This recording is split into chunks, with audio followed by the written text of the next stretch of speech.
Morning isa sa pinakadabis nga bakasyon na mo mga brad. Oh. Kanang wa sa plano ba?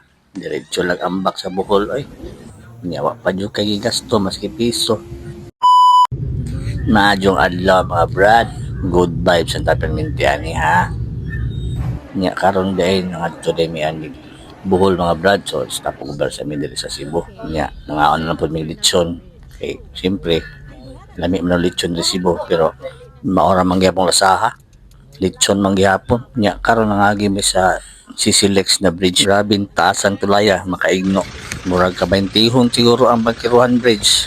Nya pag abot na mo og Bohol nagpakyaw mi og pump boat padulong og Virgin Island. Mao ni siya tong na trending gani nga daghan kayo mga nagaluto-luto, mga fresh nga mga seafoods.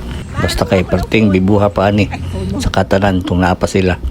Kay na-issue man kay na overprice ang ilang mga ipambaligya. Nawa na yung sulatan, mingaw na kayo. Nya paghuman, kay panggutom na, nandito mi diri sa Mist Restaurant ni siya mga brad. Nga, na swimming pool. Pwede po ka maligo diri. Pero wala na may nangaligo diri. Kay medyo halang po ang presyo. Igo rami diri nag sightseeing nya. Nya kaon ginagmay. Grabe man di ka lindot aning Bohol no. Kanang class kailan mga resort ba. Pag international kay mga design gani. Pati mga landscape, mga hotel diri. Basta kay pang world class jud ning Bohol mga brad. Nya taga-adlaw pa jud diri ang kalingawan. Di jud lagi basta-basta lagi ning Bohol eh. Mao day daghan kay nagaadto turista diri.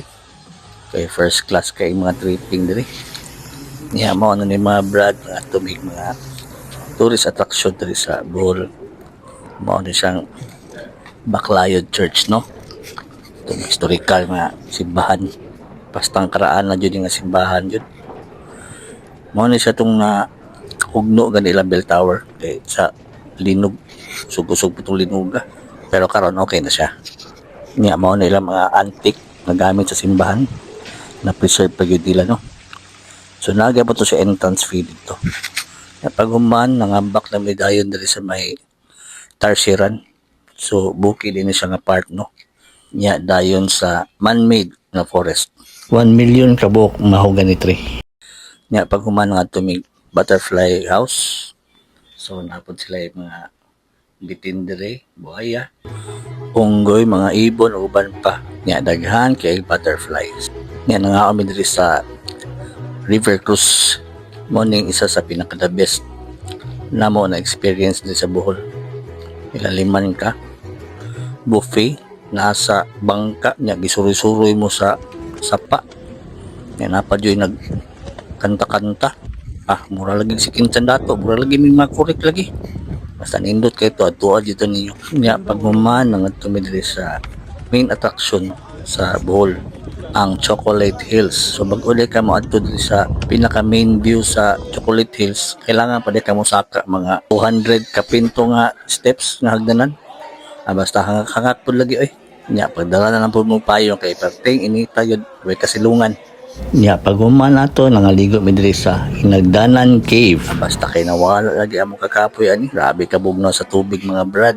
Makaingon jud ko. Grabe kahayahay sa mga lokal diri sa Bohol. Kay moral taga-adlaw, bakasyon, basta kay kalami nang diri puyo diri.